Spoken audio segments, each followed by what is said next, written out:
किनभने यहाँ सबैका कुराहरू सुन्ने कुरा, सबैले आफ्ना आफ्ना विचार राख्ने कुरा रहन्छ विद्यालयको कार्यक्रममा।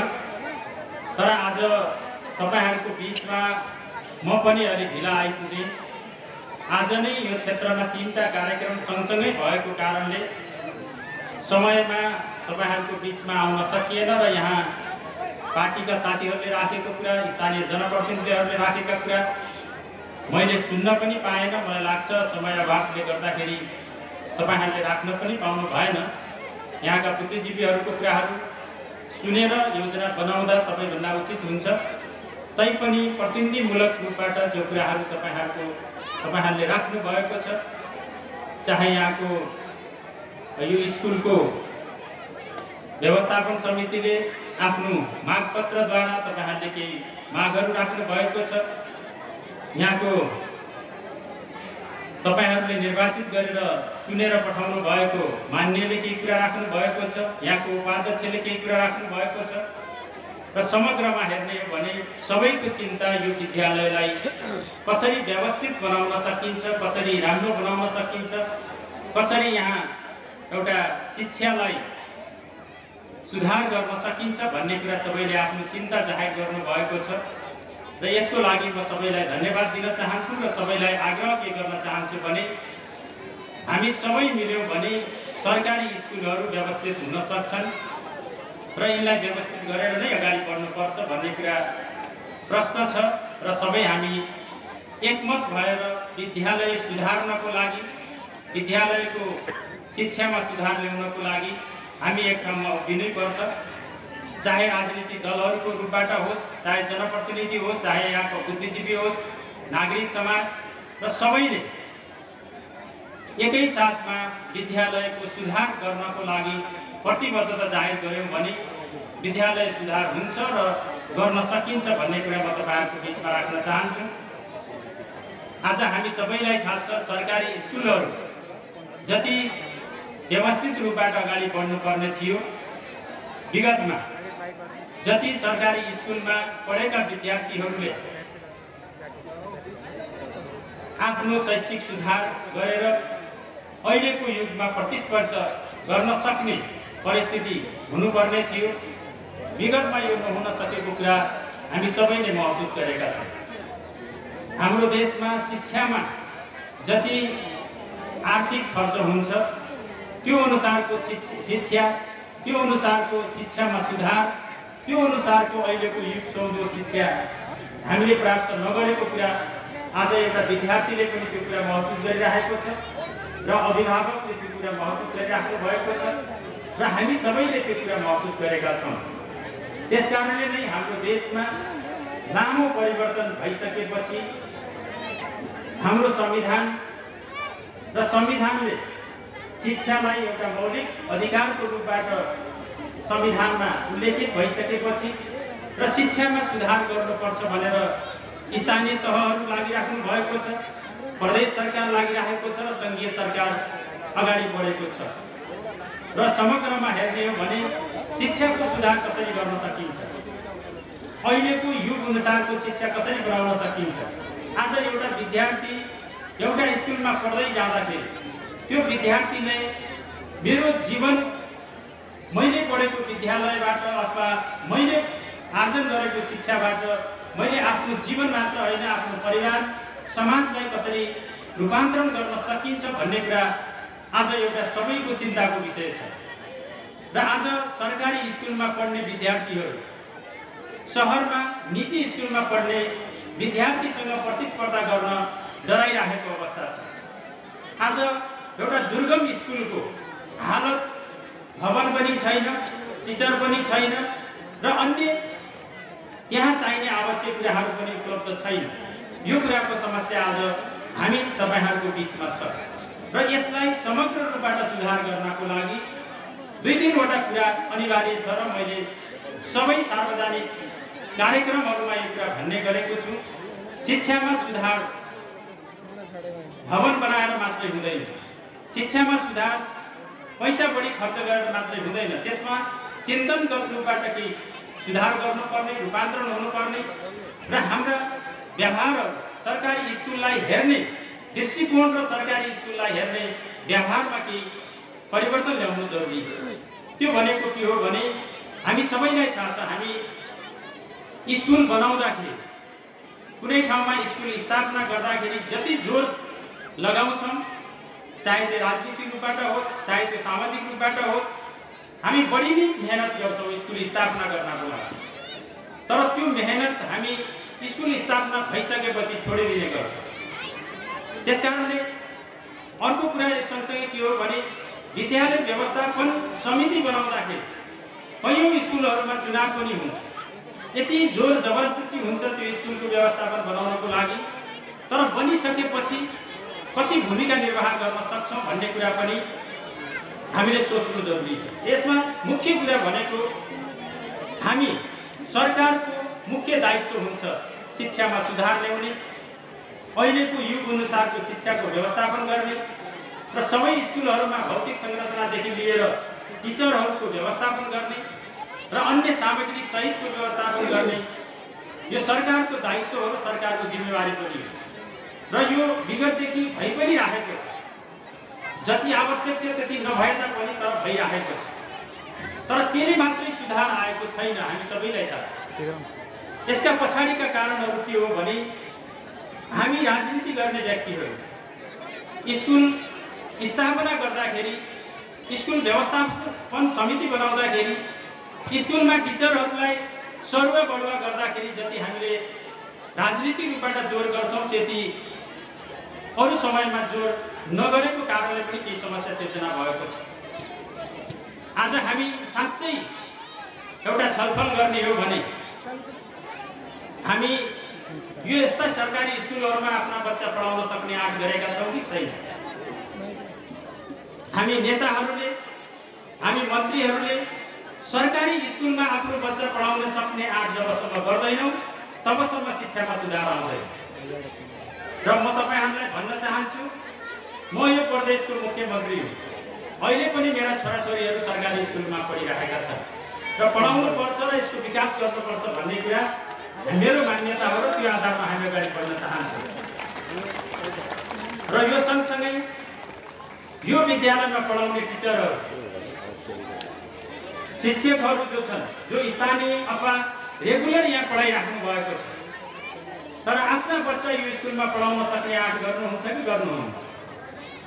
जबसम्म आफ्नो बच्चालाई सहितसँगै राखेर यो स्कुलमा पढाउने आँट गर्न सक्नुहुन्न तबसम्म शिक्षामा सुधार आउँदैन। किनभने मैले अरूलाई पढाइराखेको छु तर आफ्नो बच्चा मैले प्राइभेट स्कुलमा भर्ना गरिराखेको छु। मैले आफ्नो पढाइमाथि नै आफूले नै अविश्वास गरिराखेको छु। यो विश्वासको वातावरण बनाउनु जरुरी हुन्छ। यो नगरिकन शिक्षामा सुधार आउन सक्दैन। र यो सँगसँगै अभिभावकको पनि जिम्मेवारी छ। अभिभावकको दायित्व छ स्कुल कसरी चलेको छ, स्कुलमा कस्तो भौतिक संरचना छ, टिचरले कसरी पढाइराखेको छ, मेरो बच्चा कसरी पढिराखेको छ, कति प्रगति गरिराखेको छ, यो कुरा निगरानी गर्ने अभिभावकको पनि दायित्व हो। नागरिक समाजको दायित्व हो, नागरिकका समाजका अगुवाहरूको दायित्व हो। तर यो पनि हामी कहिलेकाहीँ बिर्सिने गर्छौँ। त्यसकारणले पनि शिक्षामा सुधार आउन सकेको छैन। र यो सँगसँगै विद्यार्थीहरूको पनि केही दायित्वहरू छन्। हामी अनुशासित भएर पढ्न सकेका छौँ कि छैन? अहिलेको युग अनुसारको पढाइमा हामी आफूलाई अब्बल बनाउन सकिरहेका छौँ कि छैन? हामी अभिभावकलाई एउटा कुरा भन्ने तर स्कुलमा आएर अर्कै ठाउँमा हिँड्ने गरेका छौँ कि कहीँ? यो कुरा हामीले विद्यार्थीले पनि बुझ्नु जरुरी छ।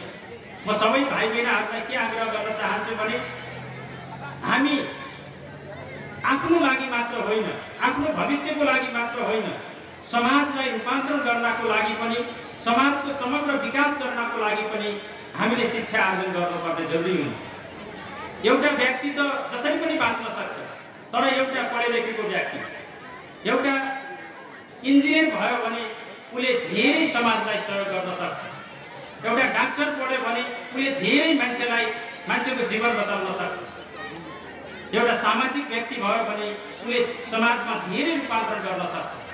त्यसकारणले विद्यार्थीहरूको पनि केही दायित्व छ र त्यो दायित्व हामीले निर्वाह गर्नुपर्ने हुन्छ। र म सबैलाई के आग्रह गर्न चाहन्छु भने समग्र रूपबाट हामी जब विद्यालयको लागि मात्र होइन, विद्यालयमा हाम्रो भविष्य छ। आखिर एउटा घरमा आमा बाबुले के चाहन्छ भने मेरो बालबच्चा भनेको मेरो भविष्य हो। हामीले सम्पत्ति कसको लागि कमाउँछौँ? बालबच्चाको लागि। र त्यही अनुसार हामीले यदि पढाइ दियौँ भने, नयाँ शिक्षा दियौँ भने, अनुशासित रूपबाट अगाडि बढाउन सक्यौँ भने त्यो कुराहरू उसले आफै आफ्नो भविष्य निर्माण गर्न सक्छ र अभिभावकले र त्यो दायित्व निर्वाह गर्नुपर्ने जरुरी हुन्छ। त्यसकारणले म सबैलाई के आग्रह गर्न चाहन्छु भने पहिलो दायित्व सरकारको नै हो र त्यो सँगसँगै अरूको पनि हाम्रो दायित्व छ र त्यो गर्न सक्यौँ भने हामीले शिक्षामा सुधार ल्याउन सक्छौँ। बाजुराको एउटा दुर्गम स्कुलमा, सरकारी स्कुलमा पढेको विद्यार्थीले पनि काठमाडौँमा गएर प्रतिस्पर्धा गरेर आफूले आफ्नो प्रतिभालाई उजागर गर्न सक्छ भन्ने कुरा हामी सबैको साझा एजेन्डाको रूपबाट विकासको कुरामा ध्यान दियो भने त्यो सम्भव छ। त्यसकारणले म सबैलाई यो आग्रह गर्न चाहन्छु। र यो सँगसँगै अहिलेको युग कस्तो छ, अहिले मार्केटमा कस्तो जनशक्ति चाहिएको छ। आज सबै गाउँपालिकाहरूमा, सबै नगरपालिकाहरूमा इन्जिनियर चाहिएका छन्, आज ओभरसियरहरू चाहिएका छन्, आज कृषि सम्बन्धी प्राविधिकहरू चाहिएका छन्, आज कम्प्युटर सम्बन्धी प्राविधिक चाहिएका छन्। आज हाम्रा दुर्गम ठाउँहरूमा डाक्टर छैन। काठमाडौँमा पढेका व्यक्तिहरूले हाम्रो जस्तो दुर्गम ठाउँमा डाक्टर बनेर आउन चाहेका छैनन्। र त्यसकारणले यो जनशक्ति तयार गर्नको लागि हामीले नयाँ प्रकारको शिक्षा प्रणाली अगाडि बढाउनु जरुरी छ। यद्यपि यो सुरु भएको छ, तपाईहरुको स्कुलमा पनि प्राविधिक रूपबाट पढाइ भइरहेको छ, तर यतिले मात्रै पुग्दैन। आज जुन जनशक्ति बजारमा आवश्यक छ त्यो अनुसारको जनशक्ति तयार गर्ने कुरा आज मुख्य कुरा हो। र त्यो आधारमा प्रदेश सरकारले प्रदेशको शिक्षा नीति कसरी अगाडि बढ्छ र कसरी बनाउने भन्ने कुराहरूमा हामीले व्यापक छलफल गरिरहेका छौँ। र अब हामी छिट्टै प्रदेश सरकारले प्रदेशको प्राविधिक विश्वविद्यालय सञ्चालन गर्नको लागि हामी कानुनी रूपबाट अगाडि बढिरहेका छौँ र सम्भवतः अर्को आर्थिक वर्षमा, आउने आर्थिक वर्ष र शैक्षिक सत्रमा हामीले प्राविधिक विश्वविद्यालय प्रदेशमा सञ्चालन गर्ने तयारीमा छ।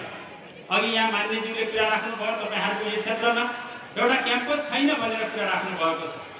अब प्रदेशले बनाउने प्राविधिक विश्वविद्यालय अन्तर्गत रहने गरी तपाईहरु क्याम्पसको तयारी गर्नु होला। यो कुरा म तपाईहरुको बीचमा राख्न चाहन्छु, किनभने हामीले सुदूरपश्चिम विगतदेखि पिछडिएको ठाउँ भन्ने कुरा हामी सबैले महसुस गर्छौँ। तर अब पिछडिएको होइन र अब नयाँ कुराहरू हामीले अगाडि बढाउनु पर्छ भनेर हामीले खोजिरहेका छौँ। 4 वर्षको दौरानमा प्रदेश सरकारले गरेका कामहरू आज जनताको सामु सबैको अगाडि प्रष्ट देखिएका छन्। चाहे त्यो शिक्षा सेक्टरमा होस्, चाहे त्यो खानेपानी स्वास्थ्यमा होस्, चाहे त्यो सडकको विकासमा होस्, चाहे त्यो कृषिमा विकासमा होस्। र हामीले यी कुराहरू अगाडि बढाएर जान खोजिरहेका छौँ। र 4 वर्षमा विगतमा वर्षौंदेखि नभएका कामहरू, वर्षौंदेखि थातिरहेका कामहरू अहिले प्रदेश सरकारले सम्पन्न गरेको छ। अघि पनि यहाँ कुरा उठ्यो, यो क्षेत्रमा पनि विगतमा यो पनि कैलाली भनिसकेपछि सुगम भनेर भन्छन्। पहाडमा बस्ने व्यक्तिहरूले के सोच्छन् भने कैलालीमा गइसकेपछि त सबै चिज प्राप्त हुन्छ, तर यहाँ पनि कैलालीको चुरेमा त केही पनि प्राप्त भएको छैन। तपाईहरुले सबैले देखेका छन्। यही तराईभित्र पनि कयौं ठाउँ यस्ता छन् जहाँ अहिले पनि विद्युत छैन, अहिले पनि खानेपानी छैन। तर विगतमा यो काम नभएको कारणले यहाँ विकास हुन सकेन। र प्रदेश सरकार र स्थानीय तहहरू जब हाम्रो देशमा नयाँ व्यवस्था सञ्चालन भइसकेपछि हामीले यी कुराहरूलाई अगाडि बढाएका छौँ। प्रदेश सरकारले कृषिलाई प्रायोरिटीमा राखेको छ। हाम्रो देश, हाम्रो प्रदेश फेरि कृषि प्रधान प्रदेश पनि हो। तराईका जिल्लाहरू, पहाडका जिल्लाहरू र हिमालका जिल्लाहरूमा, सबै जिल्लाहरूमा हाम्रो कृषि उत्पादनहरू हुन सक्ने ठाउँहरू छन्। त्यसकारणले हामीले कृषि कार्यक्रमलाई सबभन्दा मुख्य रूपबाट अगाडि सार्यौं। त्यो भनेको के हो भने किसानहरू कृषिलाई आधुनिकीकरणमा गएर जानुपर्छ। कृषिमा काम गर्ने, माटोमा काम गर्नलाई हेला गर्ने होइन, उसलाई सम्मान गर्नुपर्छ। र कोभिडबाट हामी सबैले थाहा पायौँ, जब 2 वर्षदेखि विश्वव्यापी रूपबाट कोरोना भयो, यो विद्यार्थी भाइ बहिनीहरूले बुझ्नु जरुरी पनि छ। देश विश्वमा सबै चिज बन्द भयो, गाडी बन्द भए, कल कारखाना बन्द भए, सबै चिज लगभग लकडाउनमा गयो। तर हामीलाई स्वास्थ्य उपचार र हामीलाई खाना कहिले पनि हामीले बन्द गर्न सकेन। त्यो अनिवार्य कुरा हो। त्यसकारणले स्वास्थ्यको कुरा र खानेकुरा, कृषिलाई जोडेर अगाडि बढ्ने कुरा प्रदेशले पहिलो प्रायोरिटीमा राखेर नै हामीले काम अगाडि बढायौँ। र आज 88 वटै स्थानीय तहमा हामीले कृषि कार्यक्रम अगाडि बढाएका छौँ। र त्यसको उद्देश्य भनेको के हो भने हाम्रो प्रदेशको समग्र विकासमा कृषिबाट नै समग्र विकास हुन सक्छ भन्ने कुरा हाम्रो मान्यता हो। किसानहरूलाई आवश्यक कुरा सरकारले उपलब्ध गराउने कुरा, त्यो कुरा हामीले अगाडि बढायौँ। यो सँगसँगै पर्यटनको कुरा छ।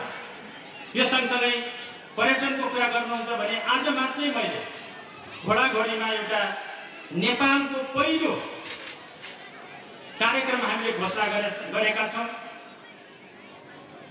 जो घोडाघोडी ताललाई पर्यटकीय रूपबाट विकास गर्नको लागि, पर्यटकीय क्षेत्रको विकासको लागि हामीले अगाडि बढाउन खोजिरहेका छौँ। यो हाम्रो प्रदेशमा सबै ठाउँमा त्यस्तो कुराहरू छन्। त्यसकारणले यसमा रोजगारी सिर्जना हुने कुरा पनि हो। अब हाम्रो शिक्षा, पर्यटनको विकास कसरी गर्न सकिन्छ भनेर हाम्रो शिक्षा हुनु जरुरी छ। कृषिको विकास कसरी गर्न सकिन्छ भनेर शिक्षा हुनु जरुरी छ। स्वास्थ्यको कुरा अघि पनि उठ्यो। यहाँ सबै हामी कैलालीवासी हौँ। सेती अञ्चल अस्पताल, विगतको सेती अञ्चल अस्पताल भनेको हाम्रो सबैभन्दा ठुलो अस्पताल हो यो प्रदेशभरिको। मैले मुख्यमन्त्रीको शपथ लिएर सेती हस्पिटलमा पहिलो दिन जाँदाखेरि एउटा एक्सरे मसिन पनि त्यो हस्पिटलमा थिएन। यहाँका बुढापाका मान्छेहरूलाई सबैलाई थाहा छ, यहाँका राजनीतिक दलहरूलाई थाहा छ, नेता नभएको ठाउँ होइन यो। यही कैलालीका कति मान्छे नेता बने होला, कति मान्छे मन्त्री बने होला, कति मान्छे सांसद बने होला, तर हस्पिटलको सुधार कहिल्यै भएन। र आज तपाईहरू हेर्न सक्नुहुन्छ, सेती हस्पिटल सिटी स्क्यान मसिनदेखि लिएर एमआरआई मसिनसम्म जडान गर्ने प्रक्रियामा अगाडि छौँ र सबै सुविधा अब सेती अस्पतालमा दिने, यहाँका जनताको उपचार गर्ने भनेर हामीले लागेका छौँ। महाकाली अस्पताल कञ्चनपुरको, जो खाली मात्र रिफर गर्ने, भारतको खटिमामा रिफर गर्ने, अरू ठाउँमा रिफर गर्ने अस्पतालको रूपबाट थियो। आज तपाईहरूले हेर्न सक्नुहुन्छ, त्यहाँको अस्पतालमा व्यापक सुधार भएको छ। यही टिकापुरको अस्पताल, यही तपाईँको लम्कीको अघि कुरा आइसक्यो, यही अस्पताल बनाउनको लागि पनि हामी प्रदेश सरकारले ठुलो मेहनत गरेको छ। र सबै जिल्ला अस्पतालहरू, पहाडका, तराईका सबै जिल्ला अस्पतालहरूमा सुधार गर्ने कुरा, नयाँ अस्पताल निर्माण गर्ने कुरा हामीले अगाडि बढायौँ। त्यो भनेको के हो भने स्वास्थ्य अनिवार्य पनि हो। शिक्षा, स्वास्थ्य, खानेपानी यी अनिवार्य मान्छेलाई चाहिने कुरा भएको हुनाले यो कुरामा प्रदेश सरकारले सबभन्दा अगाडि काम गरेको छ।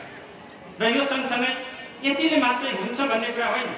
सडकको कुरा, आज तराईदेखि पहाड जोड्ने सडकहरू म तपाईहरूको यहाँ भन्न चाहन्छु र हाम्रा भविष्य अथवा विद्यार्थीहरूले पनि यो कुरा बुझ्नु जरुरी छ, पढ्नु पनि भएको होला।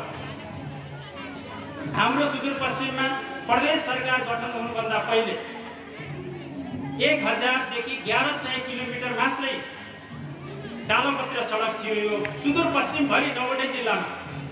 आज हामीले 4 वर्षको दौरानमा 4 देखि 500 किलोमिटर कालोपत्र सडक थप गरेका छौँ।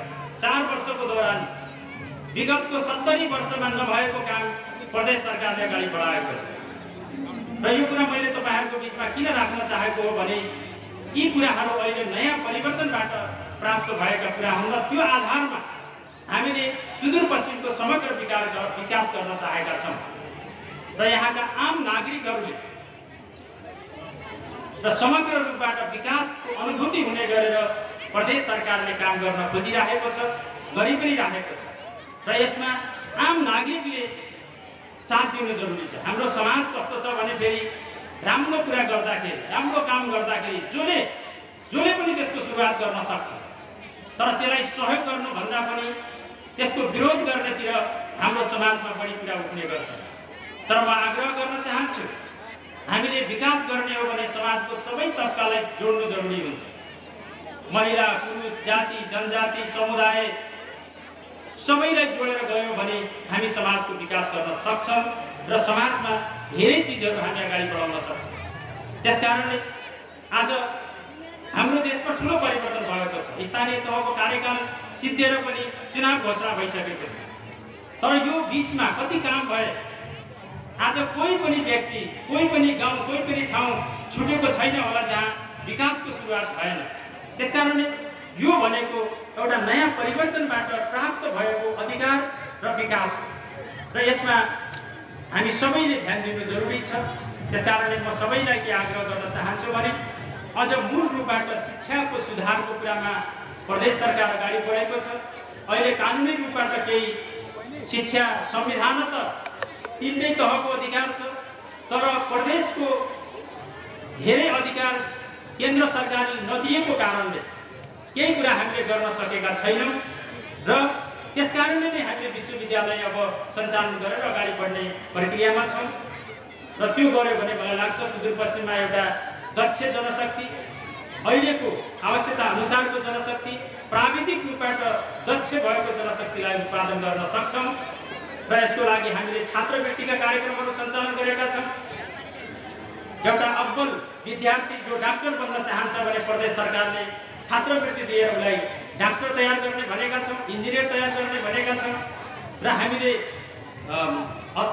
अन्य सेक्टरमा प्राविधिक रूपबाट काम गर्ने जनशक्ति तयार गर्ने पनि हामीले भनेका छौँ र यसमा हामी सबैले ध्यान दिनुपर्छ र सबै विद्यार्थी भाइ बहिनीहरूलाई म आग्रह गर्न चाहन्छु, अनुशासित भएर पढौँ, सही तरिकाले पढौँ र अहिलेको आवश्यकता अनुसारको शिक्षालाई आर्जन गर्ने आफूलाई तयार गरौँ र त्यसपछि मात्रै हामी समाजलाई रूपान्तरण गर्न सक्छौँ, आफ्नो परिवारलाई सहयोग गर्न सक्छौँ र आफ्नो जीवनलाई रूपान्तरण गर्न सक्छौँ।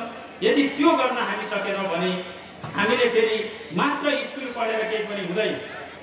अहिले हामीले देख्छौँ सामाजिक सञ्जालको कारणले धेरै कुराहरू गडबडाएका छन्। आज युवा युवतीहरू अथवा विद्यार्थीहरू त्यहाँबाट सामाजिक सञ्जाल अथवा कम्प्युटर मोबाइलबाट ज्ञान प्राप्त गर्नु राम्रो कुरा, तर त्यसलाई दुरुपयोग गरेर कहिले आफ्नो जीवन पनि कहिलेकाहीँ नराम्रो ठाउँमा जान दिने कुरा गलत कुरा हुन्छ। यसबाट हामी सबै सचेत हुनु जरुरी छ। यो सँगसँगै लागु औषधको कुरा छ जो अहिले अधिकांश युवाहरू त्यसमा फस्दै गएका छन्।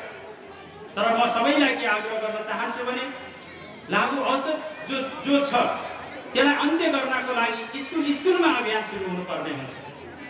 समाजमा रहेका गलत चिन्तनहरू, गलत प्रवृत्तिहरू, गलत सोचहरूको लागि त्यसको विरोधमा पनि हामीले सबैले एउटा अभियान स्कुलबाटै सञ्चालन गर्नुपर्ने जरुरी छ। नैतिक शिक्षाको कुरा छ। आज यो स्कुलका विद्यार्थी कस्ता छन् भन्ने कुरा, यो स्कुल कस्तो छ, यहाँका टिचर कस्ता छन्, यहाँका अभिभावक कस्ता छन् भन्ने कुरा एउटा विद्यार्थीलाई देखेर अनुमान लगाउन सक्ने कुरा हुनुपर्छ। मलाई खुसी लाग्यो यत्रो लामो समयसम्म पनि यहाँका विद्यार्थी भाइ बहिनीहरू अनुशासित बस्नु भएको छ। म धेरै कार्यक्रममा गएको छु, धेरै स्कुलका कार्यक्रममा गएको छु, तर यस्तो अनुशासित भएर बसेको विद्यार्थी मैले कमै ठाउँमा देखेको छु र यसको लागि म यहाँको हाम्रो टिचरहरूलाई, यहाँको व्यवस्थापन समितिलाई म धन्यवाद दिन चाहन्छु। तपाईहरूको स्कुलको प्रगतिको लागि, तपाईहरूका मागलाई सम्बोधन गर्नको लागि प्रदेश सरकार तपाईहरूको साथमा छ। जो अब अहिले जो भवनको उद्घाटन गरेका छौँ हामीले, त्यसमा त्यो माथि अर्को तल्ला राख्ने भन्ने जुन कुरा तपाईहरूले माग गर्नुभएको छ, अर्को आर्थिक वर्षमा त्यो कुरा तपाईहरूको कुरा हुनेछ र म तपाईहरूलाई यो कुरा आग्रह पनि गर्न चाहन्छु। र यो स्कुललाई नमुना बनाउने तपाईहरूको दायित्व हो र जसले राम्रो काम गर्छ, अहिले हामीले एउटा नयाँ कुरा पनि के सोचेका छौँ भने राम्रो नम्बर ल्याएर पढाउने विद्यालय, अनुशासित विद्यालयलाई केही अतिरिक्त कुराहरू पनि दिनुपर्छ। मैले गत वर्ष एउटा कुराको सुरुवात गर्नु खोजेको थिएँ। यस्ता स्कुलहरू जो तराईमा अथवा सडकको नजिक भएका स्कुलहरूलाई प्रदेश सरकारले बस किनेर दिँदा कस्तो हुन्छ ट्रायलको रूपबाट। किनभने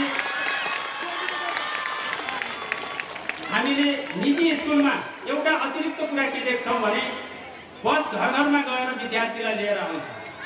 त्यो कारणले विद्यार्थी बढी आकर्षण हुन्छ। तर प्रदेश सरकारले त्यो कुरा अगाडि बढायो भने कस्तो होला भनेर हामीले छलफल गरिरहेका छौँ। मलाई लाग्छ यस्ता स्कुलहरू जो राम्रा छन् त्यसलाई पनि फेरि सबैलाई त्यो कुरा नहुन सक्छ है भाइ। प्रतिस्पर्धा हुनुपर्छ। पढाइमा प्रतिस्पर्धा जरुरी छ, सकारात्मक प्रतिस्पर्धा। कसले राम्रो नम्बर ल्याउन सक्छ, कसले अनुशासित विद्यार्थी बनाउन सक्छ, कसले एउटा नमुना विद्यालय बनाउन सक्छ, त्यसलाई केही न केही नयाँ कुरा दिनुपर्छ भन्ने कुरा हामीले सोचिरहेका छौँ। र अब अर्को आर्थिक वर्षमा यसलाई सञ्चालन गर्नुपर्छ भनेर प्रदेश सरकारले नीति बनाउन खोजेको छ र यो कुरा पनि म तपाईँहरूको बिचमा राख्न चाहन्छु। र समग्रमा यहाँ जो तपाईँहरूले माग राख्नु भएको छ प्रदेश सरकारले गर्न सक्ने कुराहरू, यो क्षेत्रको लागि धेरै विकासको कामहरू हाम्रो यहाँको मान्यज्यूहरू पटक पटक भनिराख्नुहुन्छ। यहाँको विकासको लागि भनौँ न पटक पटक मलाई लाग्छ प्रत्येक दिन यहाँ यो क्षेत्रको विकासको लागि उहाँले मलाई कुरा गरिरहनुहुन्छ। यहाँका अन्य जनप्रतिनिधि, यहाँका पार्टीका साथीहरू सबै लागिराख्नु भएको छ र त्यही अनुसार तपाईँहरूले पनि यहाँ विकास पाइराख्नु भएको छ। यही गौनियाको जुन सडक छ सेती लोकमार्ग, तपाईँहरूलाई सबैलाई थाहा छ यो सेती लोकमार्गको सुरुवातकर्ता भनेको त्यतिखेर 2064 सालमा माओवादी पार्टीको पहिलो सरकार बनिसकेपछि प्रचण्ड यो देशको प्रधानमन्त्री बनिसके र हामीले के भन्छौँ भने हामीले त्यसलाई पुरा गर्ने पनि दायित्व हाम्रो हो। बिचमा त्यो काम हुन सकेन र केही दिन पहिले मात्रै हामीले अध्यक्षलाई नै यहीँ ल्याएर यहाँका जनसमुदायहरूले अध्यक्षलाई फेरि पुनः यो विषयमा जानकारी दिनुभयो र अब यसको काम तीव्र गतिमा अगाडि बढाउनु पर्छ भनेर सरकारको प्रदेश सरकारको तर्फबाट हामी अगाडि कुरा राखिराखेका छौँ। र मलाई लाग्छ यो हाम्रै पालामा हामी यसलाई कमसे कम कच्चा ट्र्याक ओपन भए पनि हामी गर्न सक्छौँ भन्नेमा हामीलाई विश्वास छ। त्यसकारणले समग्र विकासको लागि यो प्रदेशमा धेरै चिजहरू छन् गर्नुपर्ने, यो कुरा हामी अगाडि बढाइराखेका छौँ। यति कुरा तपाईँहरूको बिचमा राख्दै फेरि एकचोटि सबैलाई धन्यवाद शुभकामना दिँदै र यो स्कुलको समग्र प्रगति गर्नको लागि यहाँका सबै समुदाय एक ठाउँमा उभिनुहोस्, सबै पार्टीहरू एक ठाउँमा आउनुहोस् र प्रदेश सरकार तपाईँहरूको साथमा छ, यो कुरा राख्दै बिदा हुन्छु। हस्त धन्यवाद।